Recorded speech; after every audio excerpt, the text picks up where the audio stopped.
ਕਿਰਪਾਲ ਆਪੇ ਬਖਸ਼ ਲੈ। ਸਦਾ ਸਦਾ ਜਪੀ ਤੇਰਾ ਨਾਮ, ਸਤਿਗੁਰ ਪਾਈ ਪੈ। ਮਨ ਤਨ ਅੰਤਰ ਵਸ ਦੁਖਾਂ ਨਾਸ਼ ਹੋਏ। ਹੱਥ ਦੇ ਆਪ ਰਖ ਵਿਆਪੈ ਭਉ ਨਾ ਕੋਏ। ਗੁਣ ਗਾਵਾਂ ਦਿਨ ਰੈਣ ਏਤੇ ਕੰਮ ਲਾਏ। ਸੰਤ ਜਨਾ ਕੈ ਸੰਗ ਹਉ ਮੈਂ ਰੋਗ ਜਾਏ। ਸਰਬ ਨਿਰੰਤਰ ਖਸਮ ਏਕੋ ਰਵ ਰਹਿਆ। ਗੁਰ ਪ੍ਰਸਾਦੀ ਸਚ ਸਚੋ ਸਚ ਲਹਿਆ। ਦਇਆ ਕਰੋ ਦਇਆਲ ਆਪਣੀ ਸਿਫਤ ਦੇ। ਦਰਸ਼ਨ ਦੇਖ ਨਿਹਾਲ ਨਾਨਕ ਪ੍ਰੀਤ ਇਹ। ਦਰਸ਼ਨ ਦੇਖ ਨਿਹਾਲ ਨਾਨਕ ਪ੍ਰੀਤ ਇਹ। ਧੰਨ ਵਾਹਿਗੁਰੂ ਸਾਹਿਬ ਜੀਓ। ਸਲੋਕ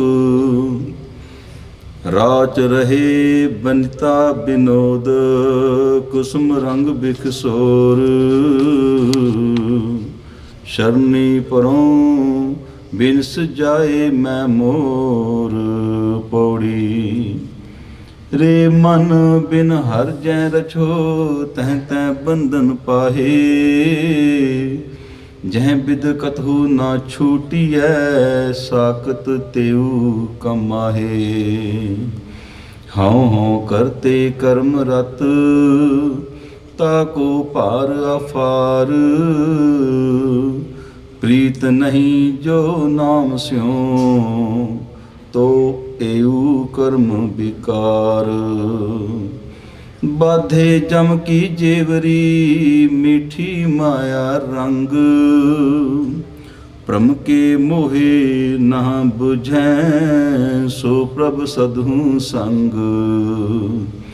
ਲੇਖੈ ਗਣਤ ਨਾ ਛੂਟੀਐ। ਕਾਚੀ ਪੀਤ ਨਾ ਸੁਧ। ਜਿਸਹਿ ਬੁਝਾਏ ਨਾਨਕਾ।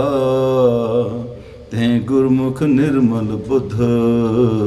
ਸਲੋਕ ਟੂਟੇ ਬੰਧਨ ਜਾਸ ਕੇ। ਹੋਆ ਸਾਧੂ ਸੰਗ। ਜੋ ਰਾਤੇ ਰੰਗ ਏਕ ਕੈ। ਨਾਨਕ ਗੂੜਾ ਰੰਗ। ਪੌੜੀ ਰਾਰਾ ਰੰਗੋ ਇਆ ਮਨ ਆਪਣਾ।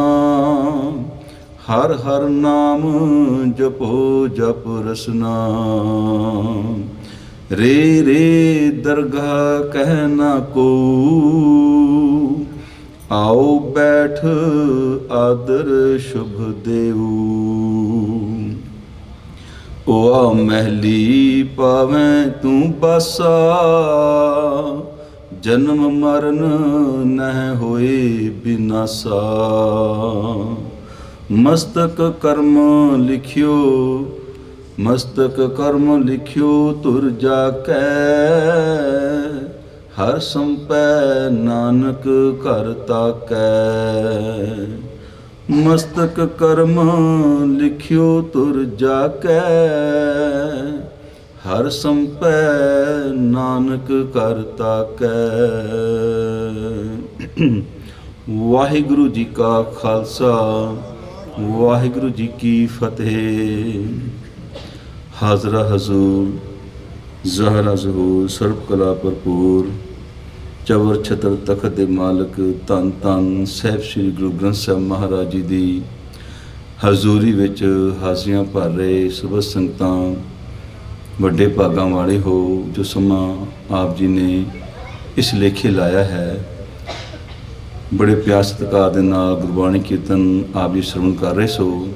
ਸਤਿਕਾਰਯੋਗ ਪੰਥ ਦੇ ਮਹਾਨ ਕੀਰਤਨੀ ਭਾਈ ਸਾਹਿਬ ਭਾਈ ਗੁਰਮੇਲ ਸਿੰਘ ਜੀ ਹਜ਼ੂਰੀ ਰਾਗੀ ਸੀ ਦਰਬਾਰ ਸਾਹਿਬ ਸ੍ਰੀ ਅੰਮ੍ਰਿਤਸਰ ਵਾਲੇ। ਬਹੁਤ ਬਹੁਤ ਧੰਨਵਾਦ ਹੈ ਭਾਈ ਸਾਹਿਬ ਜੀ ਹੁਣਾਂ ਦਾ ਵੀ। ਬੜਾ ਹੀ ਰਸ ਭਿੰਨਾ ਕੀਰਤਨ ਸ਼ਰਵਣ ਕਰਾਉਂਦੇ ਹਨ। ਆਓ ਕੁਝ ਸਮਾਂ ਜੋ ਧੰਨ ਸਾਹਿਬ ਸ੍ਰੀ ਗੁਰੂ ਗ੍ਰੰਥ ਸਾਹਿਬ ਮਹਾਰਾਜ ਜੀ ਦੀ ਲੜੀਵਾਰ ਗੁਰਬਾਣੀ ਵਿਚਾਰ ਆਪ ਜੀ ਸ਼ਰਵਣ ਕਰਦੇ ਹੋਏ ਇਸ ਸਥਾਨ 'ਤੇ ਜੋ विचार अधीन शब्द है। आप जी ने मूल पाठ उसका श्रवण किया है। दास ने पिछला शब्द जो विचार रहा सी कल ਉਹਦਾ भी पाठ कर दिता ते अज जो विचार करनी है श्लोक टूटे बंधन जास के होवा साधु संग जो राते रंग एक है नानक गूढ़ा रंग। साहब जी की ये जो गौड़ी राग अंदर उच्चारण की हुई 52 अखरी बाणी है, पौड़ी के नाल जो संबंधित श्लोक है आप जी ने उसका पाठ जो सुनिया श्रवण किया है। साहब जी ने कितना सुंदर सानू समझाया है।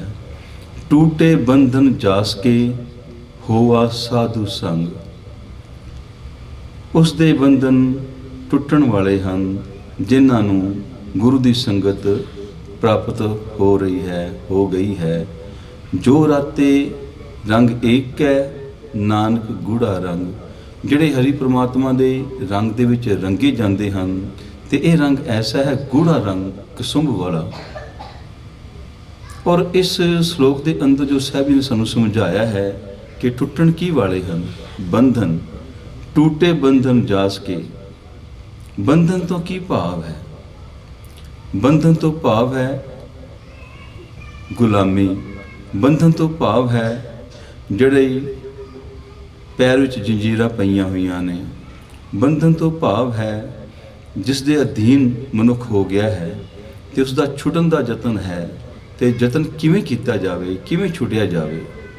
बंधन तो भाव है गुलामी, तो गुलामी तो आज़ादी किवें मिले, मुक्ति किवें प्राप्त होवे। पहला इस गल नूं समझना पवेगा कि मुक्ति प्राप्त किवें होवे तां जो ये बंधन जिहड़े ने कट्टे जाण।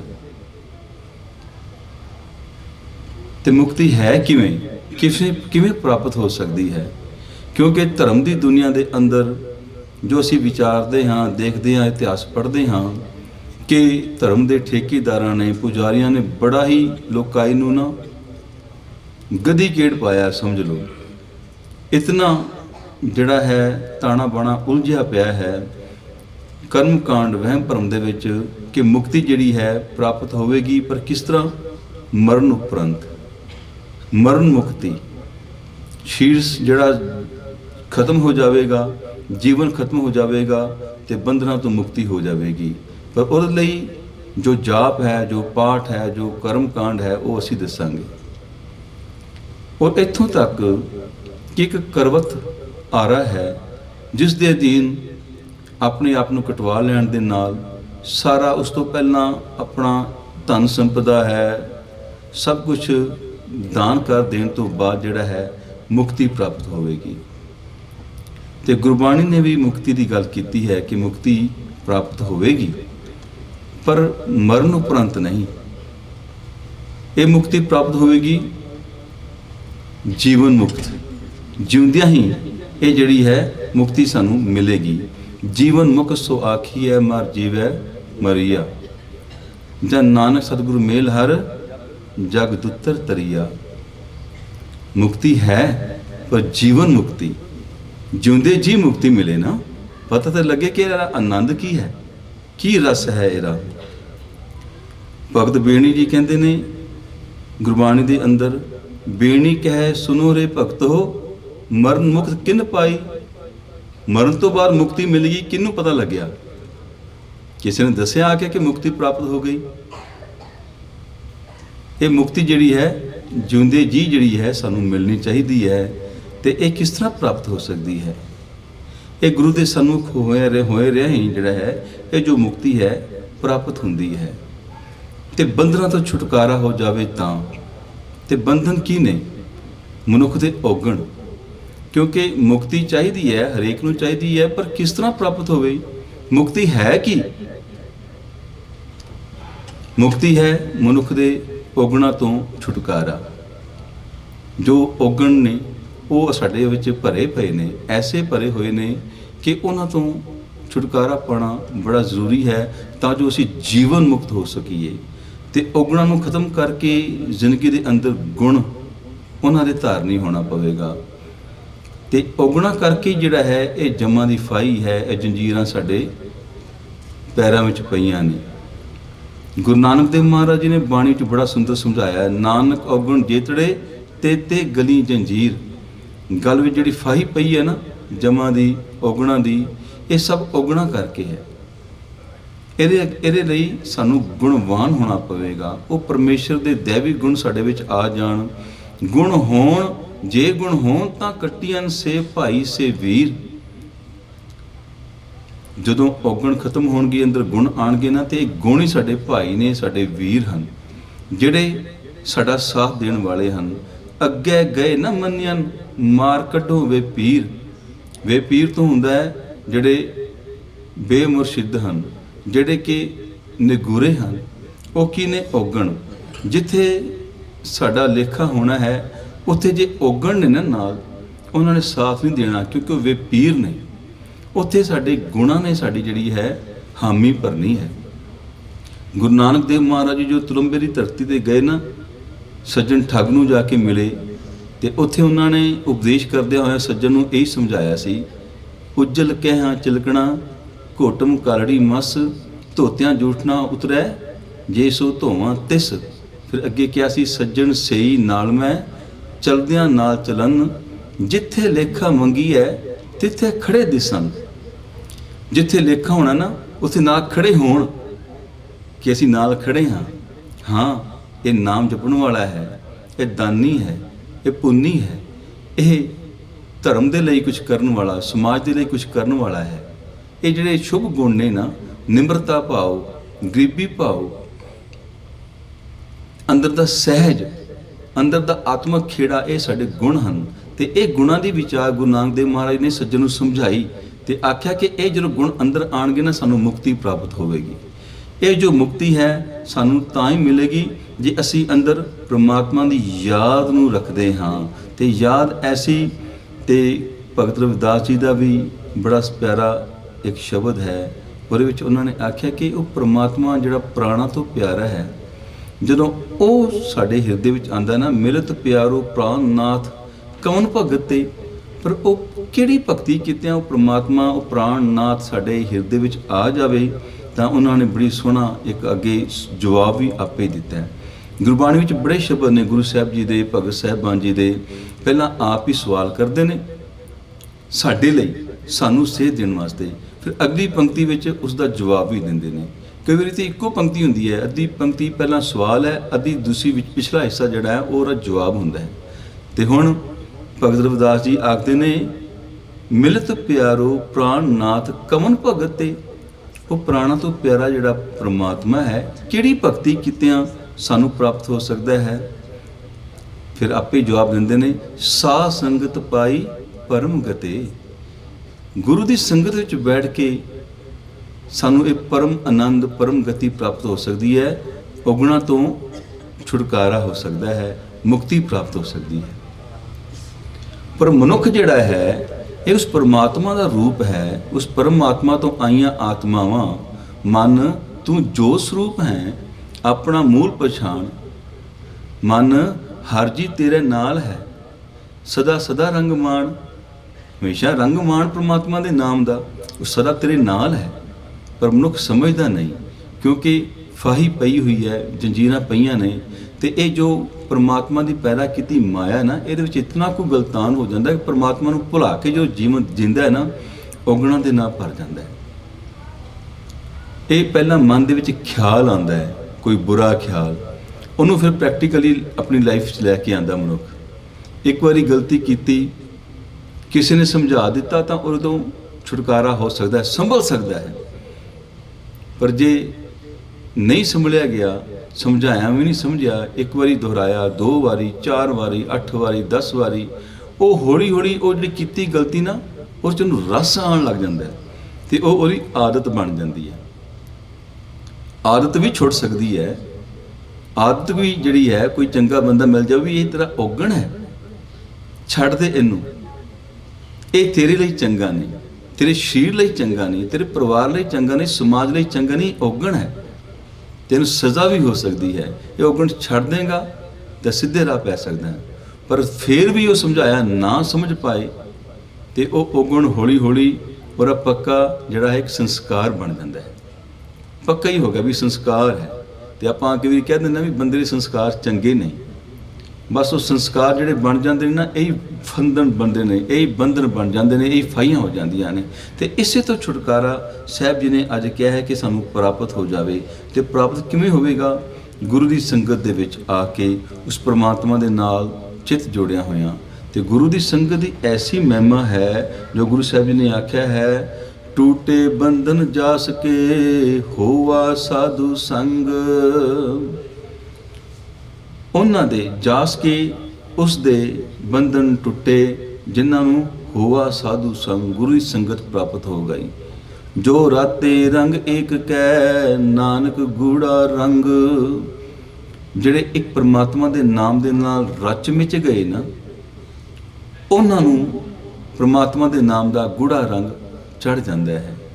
ਜੇ ਤੇ ਰਚ ਮਿਚ ਗਏ ਔਗੁਣਾਂ ਦੇ ਨਾਲ ਤੇ ਜਿਹੜਾ ਜੀਵਨ ਹੈ ਕੋਡੀ ਬਦਲੇ ਜਾਏ, ਤੇ ਜੇ ਉਸ ਪਰਮਾਤਮਾ ਦੇ ਨਾਮ ਦੇ ਨਾਲ ਰਚ ਮਿਚ ਗਏ ਤਾਂ ਇਹ ਜਿਹੜਾ ਜੀਵਨ ਹੈ ਇਹ ਜਿਹੜਾ ਹੈ ਸਫਲ ਹੋ ਜਾਂਦਾ ਹੈ। ਗੁਰੂ ਅਰਜਨ ਦੇਵ ਮਹਾਰਾਜ ਜੀ ਨੇ ਨਾ ਬੜੀ ਮਹਿਮਾ ਕੀਤੀ ਹੈ ਗੁਰੂ ਦੀ ਸੰਗਤ ਦੀ। ਮਹਿਮਾ ਸਾਧੂ ਸੰਗ ਕੀ ਸੁਣੋ ਮੇਰੇ ਮੀਤਾ, ਮੈਲ ਖੋਈ ਕੋਟ ਅਗ ਹਰੇ ਨਿਰਮਲ ਭਏ ਚੀਤਾ। ਮਨ ਹੀ ਨਿਰਮਲ ਕਰਨਾ ਹੈ।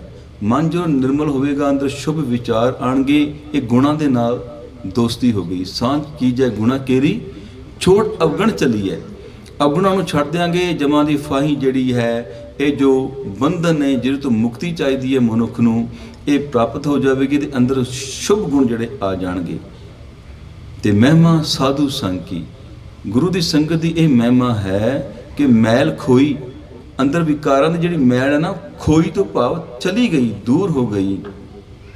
ਕੋਟ ਅਗ ਹਰੇ, ਕਰੋੜਾਂ ਜਿਹੜੇ ਪਾਪ ਨੇ ਉਹ ਦੂਰ ਹੋ ਜਾਂਦੇ ਨੇ।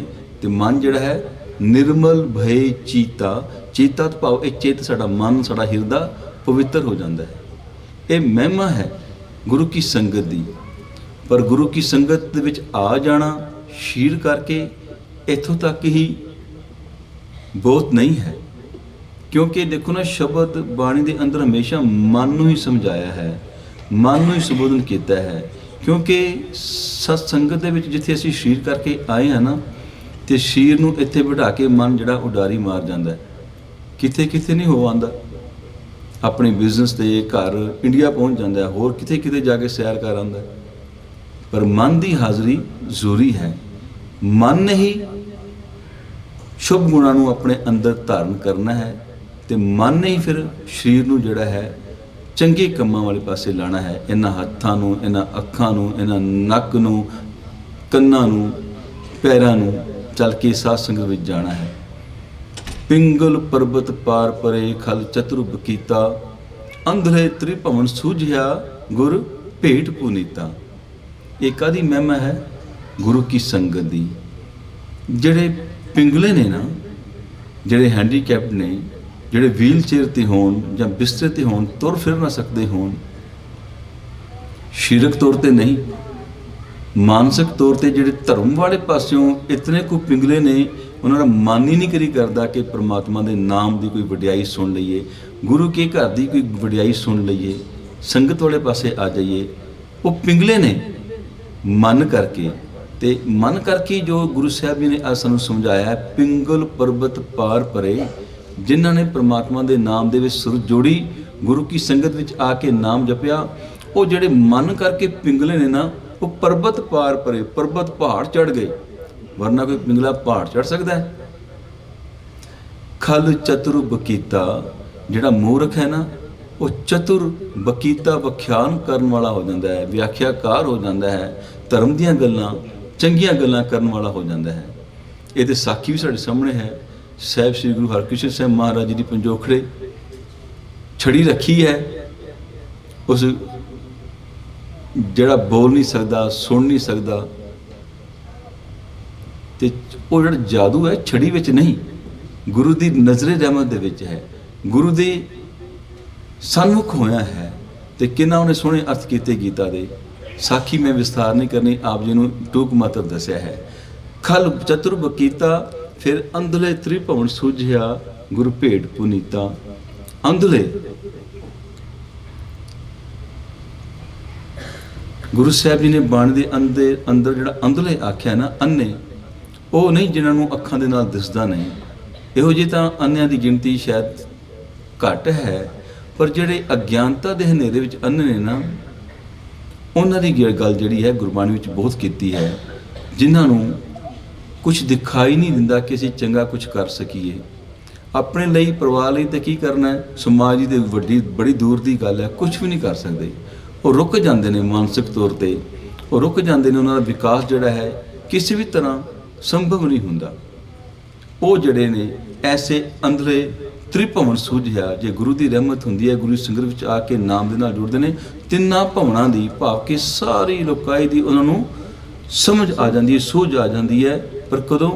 ਗੁਰ ਭੇਟ ਪੁਨੀਤਾ, ਜਦੋਂ ਗੁਰੂ ਦੇ ਨਾਲ ਭੇਟ ਹੁੰਦੀ ਹੈ ਉਦੋਂ ਪਵਿੱਤਰ ਹੋ ਜਾਂਦੇ ਨੇ, ਪੁਨੀਤ ਹੋ ਜਾਂਦੇ ਨੇ। ਇਹ ਹੈ ਮਹਿਮਾ ਸਾਧੂ ਸੰਗ ਕੀ, ਕਿ ਸਾਹਿਬ ਜੀ ਆਖਦੇ ਸੁਣੋ ਮੇਰੇ ਮੀਤਾ, ਮੈਲ ਖੋਈ ਕੋਟ ਅਗ ਹਰੇ, ਨਿਰਮਲ ਭਏ ਚੀਤਾ। ਫਿਰ ਇੱਥੇ ਬਸ ਨਹੀਂ, ਹੋਰ ਬੜੀ ਮਹਿਮਾ ਉਹਨਾਂ ਨੇ ਕੀਤੀ ਹੈ। ਐਸੀ ਭਗਤ ਗੋਬਿੰਦ ਕੀ, ਕੀਟ ਹਸਤੀ ਜੀਤਾ। ਪ੍ਰਭੂ ਦੀ ਭਗਤੀ ਐਸੀ ਹੈ, ਜਿਹੜੇ ਉਸ ਦੇ ਵਿੱਚ ਜੁੜਦੇ ਹਨ ਉਹ ਕੀੜੀ ਤੋਂ ਹਾਥੀ ਬਣ ਜਾਂਦੇ ਨੇ। ਇਹ ਬਾਅਦ ਦੇ ਦ੍ਰਿਸ਼ਟਾਂਤ ਦਿੱਤੇ ਨੇ। ਕੀੜੀ ਦੇਖੀਏ ਨਾ, ਕੀੜੀ ਕਿੰਨੀ ਛੋਟੀ ਜਿਹੀ, ਆਪਾਂ ਤੁਰਦੇ ਹੋਈਏ ਆਪਣੇ ਕਿੰਨੀਆਂ ਕੁ ਆਪਾਂ ਮਿੱਧ ਜਾਂਦੇ ਹਾਂ। ਇੰਨਾ ਛੋਟਾ ਉਹਦਾ ਸਰੀਰ ਹੈ, ਆਕਾਰ ਹੈ, ਫੂਕ ਮਾਰੀ ਤੇ ਉੱਡ ਜਾਵੇ। ਪਰ ਦੂਸਰੇ ਪਾਸੇ ਹਾਥੀ ਹੈ, ਹਾਥੀ ਕਿਤਨਾ ਬਲ ਵਾਲਾ, ਕਿਤਨੀ ਉਨੀ ਵੱਡੀ ਦੇਹ ਹੈ, ਕਿੰਨਾ ਵੱਡਾ ਸਰੀਰ ਹੈ। ਪਰ ਇੱਥੇ ਗੁਰੂ ਸਾਹਿਬ ਜੀ ਜਿਹੜਾ ਕੀੜੀ ਦੀ ਤੇ ਹਾਥੀ ਦੀ ਉਦਾਹਰਨ ਦਿੱਤੀ ਹੈ ਨਾ, ਇਹ ਅੰਤਰੀ ਭਾਵ ਸਮਝਣ ਵਾਲਾ ਹੈ। ਕੀੜੀ ਤੋਂ ਭਾਵ ਨਿਮਰਤਾ ਭਾਵ, ਤੇ ਹਾਥੀ ਤੋਂ ਭਾਵ ਹੈ ਹੰਕਾਰ। ਤੇ ਗੁਰੂ ਦੀ ਸੰਗਤ ਦੀ ਐਸੀ ਵਡਾਈ ਹੈ, ਐਸੀ ਭਗਤ ਗੋਬਿੰਦ ਕੀ ਕੀਟ ਹਸਤੀ ਜੀਤਾ। ਨਿਮਰਤਾ ਨੇ ਹੰਕਾਰ ਨੂੰ ਜਿੱਤ ਲਿਆ, ਜਦੋਂ ਅੰਦਰ ਸ਼ੁਭ ਗੁਣ ਆ ਜਾਂਦਾ ਹੈ। ਹੰਕਾਰ ਜਿਹੜਾ ਹੈ ਔਗਣ ਹੈ, ਤੇ ਨਿਮਰਤਾ ਜਿਹੜਾ ਹੈ ਗੁਣ ਹੈ। ਇੱਕ ਔਗਣ ਨਿਕਲਿਆ, ਗੁਣ ਅੰਦਰ ਆ ਗਿਆ, ਤੇ ਜਮਾਂ ਦੀ ਜਿਹੜੀ ਫਾਈ ਹੈ, ਬੰਧਨ ਹੈ, ਉਸ ਤੋਂ ਮੁਕਤੀ ਮਿਲ ਗਈ। ਫਿਰ ਸਾਹਿਬ ਜੀ ਨੇ ਅੱਗੇ ਆਖਿਆ, ਜੋ ਜੋ ਕੀਨੋ ਆਪ ਨੂੰ ਤਿਸ ਅਭੈ ਦਾਨ ਦਿੱਤਾ। ਨਿਮਰਤਾ ਐਵੇਂ ਨਹੀਂ ਆ ਜਾਂਦੀ, ਬੜੀ ਮਸ਼ੱਕਤ ਕਰਨੀ ਪਏਗੀ। ਔਗਣਾਂ ਵੱਲੋਂ ਤੋਬਾ ਕਰਕੇ ਅੰਦਰ ਧਿਆਨ ਜੋੜਨਾ ਪਵੇਗਾ, ਕੋਸ਼ਿਸ਼ ਕਰਨੀ ਪਵੇਗੀ। ਉਦੋਂ ਫਿਰ ਜਿਨ੍ਹਾਂ ਨੂੰ ਪ੍ਰਮਾਤਮਾ ਗੁਰੂ ਦੀ ਰਹਿਮਤ ਦੇ ਨਾਲ ਆਪਣਾ ਕਰ ਲੈਂਦਾ ਹੈ ਨਾ, ਉਹਨਾਂ ਨੂੰ ਅਭੈਤਾ ਦਾ ਦਾਨ ਦੇ ਦਿੰਦਾ ਹੈ। ਉਹ ਨਿਰਭਉ ਹੋ ਜਾਂਦੇ ਨੇ। ਜਿਹੜੇ ਨਿਰਭਉ ਹੋ ਗਏ ਉਹ ਨਿਰਵੈਰ ਵੀ ਹੋ ਜਾਂਦੇ ਨੇ। ਜਿਹੜੇ ਨਿਰਵੈਰ ਨੇ ਨਾ, ਜਿਨ੍ਹਾਂ ਨਾਲ ਕਿਸੇ ਦਾ ਵੈਰ ਹੀ ਨਹੀਂ, ਕਿਸੇ ਨੂੰ ਦੇਖ ਕੇ ਖਿਝ ਹੀ ਨਹੀਂ ਆਉਂਦੀ, ਕਿਸੇ ਨੂੰ ਦੇਖ ਕੇ ਉਹਦੇ ਬਾਰੇ ਬੁਰਾ ਖਿਆਲ ਹੀ ਨਹੀਂ ਆਉਂਦਾ, ਨਫ਼ਰਤ ਨਹੀਂ ਆਉਂਦੀ ਨਾ, ਉਹ ਨਿਰਵੈਰ ਨੇ, ਤੇ ਉਹ ਫਿਰ ਨਿਰਭਉ ਵੀ ਹੋ ਸਕਦੇ ਨੇ। ਤੇ ਗੁਰੂ ਨਾਨਕ ਦੇਵ ਮਹਾਰਾਜ ਜੀ ਨੇ ਜਦੋਂ ਵਡਿਆਈ ਕੀਤੀ ਨਾ ਪਰਮਾਤਮਾ ਦੀ ਬਾਣੀ ਦੇ ਸ਼ੁਰੂ ਤੋਂ, ਇੱਕ ਓਂਕਾਰ ਸਤਨਾਮ ਕਰਤਾ ਪੁਰਖ, ਅੱਗੇ ਕੀ ਹੈ? ਨਿਰਭਉ ਨਿਰਵੈਰ ਅਕਾਲ ਮੂਰਤ ਅਜੂਨੀ ਸੈਭੰ ਗੁਰ ਪ੍ਰਸਾਦ। ਗੁਰੂ ਦੀ ਕਿਰਪਾ ਦੇ ਨਾਲ ਪਰਮਾਤਮਾ ਦੀ ਪ੍ਰਾਪਤੀ ਹੈ। ਉਹ ਪਰਮਾਤਮਾ ਜਿਹੜਾ ਨਿਰਭਉ ਹੈ ਤੇ ਨਿਰਵੈਰ ਹੈ। ਜੇ ਪ੍ਰਾਪਤੀ ਹੋ ਗਈ ਉਹ ਗੁਣ ਸਾਡੇ 'ਚ ਆ ਜਾਣਗੇ, ਫਿਰ ਅਸੀਂ ਵੀ ਨਿਰਭਉ ਤੇ ਨਿਰਵੈਰ ਹੋ ਜਾਵਾਂਗੇ। ਸਿੰਘ ਬਿਲਾਈ ਹੋਏ ਗਇਓ ਤ੍ਰਿਣ ਮੇਰ ਦਿਖੀਤਾ। ਫਿਰ ਐਸੀ ਮਹਿਮਾ ਹੈ ਗੁਰੂ ਦੀ ਸੰਗਤ ਦੀ। ਸ਼ੇਰ ਦੀ ਤੇ ਬਿੱਲੀ ਦੀ ਉਦਾਹਰਨ ਦਿੱਤੀ ਹੈ। ਸ਼ੇਰ ਵੀ ਜਿਹੜਾ ਹੈ ਕਿੰਨਾ ਖੂੰਖਾਰ ਹੈ, ਕਿੰਨਾ ਸ਼ਕਤੀਸ਼ਾਲੀ ਹੈ, ਵੀ ਹੰਕਾਰ ਦਾ ਪ੍ਰਤੀਕ। ਇੱਕ ਬਿੱਲੀ ਹੈ ਜਿਹੜੀ ਵਿਚਾਰੀ ਮਾਣੋ ਜੀ ਛੋਟੀ ਜੀ। ਤੇ ਸਾਹਿਬ ਜੀ ਆਖਦੇ ਨੇ ਉਸ ਪਰਮਾਤਮਾ ਦੇ ਨਾਲ ਜੁੜਨ ਦੇ ਨਾਲ ਨਾ, ਜਿਹੜਾ ਅੰਦਰ ਹੰਕਾਰ ਰੂਪੀ ਸ਼ੇਰ ਹੈ ਨਾ, ਉਹ ਬਿੱਲੀ ਬਣ ਜਾਂਦਾ ਹੈ, ਗਰੀਬੀ ਭਾਵ ਵਿੱਚ ਆ ਜਾਂਦਾ ਹੈ। ਮਨ ਦੇ ਅੰਦਰ ਇੱਕ ਗੁਣ ਆ ਜਾਂਦਾ ਹੈ ਕਿ ਸਿੰਘ ਬਿਲਾਈ ਹੋਏ ਗਇਓ ਤ੍ਰਿਣ ਮੇਰ ਦਿਖੀਤਾ। ਤ੍ਰਿਣ ਤੋਂ ਭਾਵ ਇੱਕ ਘਾਹ ਦਾ ਕਿਣਕਾ ਜਿਹੜਾ ਹੈ ਨਾ, ਉਹ ਵੀ ਸੁਮੇਰ ਪਰਬਤ ਵਰਗਾ ਹੋ ਜਾਂਦਾ ਹੈ। ਭਾਵ ਕਿ ਜਿਹਦੇ ਅੰਦਰ ਕੋਈ ਗੁਣ ਹੀ ਨਹੀਂ ਸੀ, ਔਗਣਾਂ ਦਾ ਭਰਿਆ ਹੋਇਆ ਸੀਗਾ। ਲੋਕ ਕੋਲ ਬੈਠਣ ਨੂੰ ਤਿਆਰ ਨਹੀਂ ਸੀ ਵੀ ਇਹ ਬੰਦੇ ਦਾ ਪਤਾ ਨਹੀਂ ਕਰੋ ਧੋਖਾ ਦੇ ਜਾਵੇ, ਹੁਣ ਕਰੋ ਬੁਰਾ ਬੋਲ ਜਾਵੇ। ਉਹ ਜਿਹੜਾ ਬੰਦਾ ਗਰੀਬ ਜਿਹਾ ਸੀ ਨਾ, ਪਰਮਾਤਮਾ ਦੇ ਜਦੋਂ ਸ਼ੁਭ ਗੁਣ ਅੰਦਰ ਆਏ, ਭਗਤੀ ਵਿੱਚ ਉਹਦਾ ਦਿਲ ਲੱਗਿਆ, ਗੁਰੂ ਕੀ ਸੰਗਤ ਵਿੱਚ ਉਹਦਾ ਆਣਾ ਬੈਠਣਾ ਹੋਇਆ, ਤਨ ਕਰਕੇ ਵੀ ਤੇ ਮਨ ਕਰਕੇ ਵੀ, ਉਹ ਫਿਰ ਤ੍ਰਿਣ ਮੇਰ ਦਿਖੀਤਾ। ਉਹ ਪਹਾੜ ਵਰਗਾ ਉੱਤਮ ਹੋ ਗਿਆ, ਸੋਹਣਾ ਹੋ ਗਿਆ, ਉਹ ਬੜੇ ਹਸਤੀ ਵਾਲਾ ਹੋ ਗਿਆ। ਤੇ ਫਿਰ ਸਾਹਿਬ ਜੀ ਆਖਦੇ ਨੇ ਉਹ परमात्मा की ऐसी मेहर, ऐसी शक्ति है नाम दे अंदर कि श्रम करते दम आड़को ते गनी धनीता। चाहे वो संसारक तौर पर भी बड़े गरीब हो ना, दिहाड़ी करके अपने घर का गुजारा चलाते हो, जिवें भगत रविदास जी हैं, भगत कबीर जी हैं, क्योंकि इस तो वड्डी उपर कोई उदाहरण तो कोई नहीं हो सकती जिन्होंने परमात्मा को पा लिया, जिन्होंने अधिकार भी नहीं कि तुसीं भगती कर सकते हो, मन्निया नहीं कि तुसीं भगत हो। सारी उम्र काशी विच रहे भगत कबीर जी, भगत रविदास जी, वो जिहड़े सन ना, उन्होंने कहा नहीं तुसीं भगती नहीं कर सकते, तुहानूं भगत नहीं मनते, अज तक नहीं भगत मनते। पर बाणी गुरु साहब जी ने उन्होंने दर्ज करके उन्होंने रब का रूप कह के असीं देखो मत्था टेकते हैं, सत्कार देने हैं गुरु रूप जान के। ते वो जिहड़े ऐसे सन श्रम करते दम आड़को ते गनी धनीता, उन्होंने को कोई दुनियावी धन बहुत नहीं हो गया। बेशक इतिहास पढ़ के देख लो, भगत कबीर जी, भगत रविदास जी उसी तरह किरत करते रहे, पर अंदरों गुणी हो गए, गनी धनीता। गुण इन्ना वध गया कि परमात्मा का एक रूप हो गए, वो परमात्मा के नाल एकमिक हो गए। तो यही है जिहड़ी मुक्ति है। फिर इन्ने उन्होंने मान दे नाल आख्या भगत कबीर जी ने कि तू तू करता तू हुआ मुझ में रहा ना हूँ, जब आपा पर का मिट गया जब देखा तत तू। समा तो हो भी गया, तो अजे मैं चलो अगे अखरीत करके आप समाप्ति करते हैं, 2 मिनट मैनू होर दे दिओ। तो वो जिहड़ा है ये है परमात्मा के नाम की वडियाई। जिहड़े परमात्मा के नाम के नाल जुड़ जाते ना, वो जीवन मुक्त, जिंदे जी मुक्त। तू तू करता तू हुआ, भगत कबीर जी आखते ने मुझ में रहा ना हूँ, मैं कुछ हाँ, ये रहा ही नहीं। जब आपा पर का मिट गया जत देखा तत तू। जत तो पाओ जिधर मैं देखदा तत तू, उधर ही तू है। परमात्मा हर जगह तू है, हर जगह तू है, तो फिर मेरे हिरदे विच भी है। फिर ये है जीवन मुक्त। यही फिर भगत रविदास जी ने आख्या सीगा, तो ही मोही मोही तो ही अंतर कैसा, कनक कटक जल तरंग जैसा। तेरे ते मेरे विच प्रभु जी अंतर ही केड़ा है, हुण कोई अंतर ही नहीं रहा। तेरा रूप मैं हाँ, तेरा ही भगत हाँ, तेरा ही बच्चा हाँ। ये जिंदे जी आख्या ना उन्होंने, मरण तो बाद मुक्ति की गल है ही नहीं। ये जीवन मुक्त सो आखी है, मर जीवै मरिया शब्द मरो फिर जीवो साधी, तां फिर मरण ना होई। शब्द दे गुरु दे शब्द दे राही असीं शीर करके नहीं मरना, आत्मा करके मरना है, तां फिर मरण ना होई। फिर हमेशा जिहड़ा है साडा जागरण होएगा। अगे जो नाल पौड़ी है, पौड़ी दी आपां आखरी अर्थ कर लईए, रारा रंगो या मन अपना। रारा अखर तो गुरु साहब जी उपदेश करते ने, अपने मन नूं उस परमात्मा के नाम के नाल रंग लवो। हर हर नाम जपो जप रसना। हरि परमात्मा के नाम नूं अपनी रसना दे नाल जपना करो। फिर और फलस्वरूप की होएगा, रे रे दरगाह कह ना को। परमात्मा की दरगाह में कोई तुहानूं फिर रे रे नहीं कहेगा, ओए इधर आ, इदा करके आप आवाज़ मारते हैं ना कई बारी, जिहड़ा आम जिहा बंदा होवे, ओए इदा कोई नहीं कहेगा, रे रे नहीं कहेगा कोई, रे रे दरगाह कह ना को। फिर की होएगा, आओ बैठ आदर शुभ देऊ।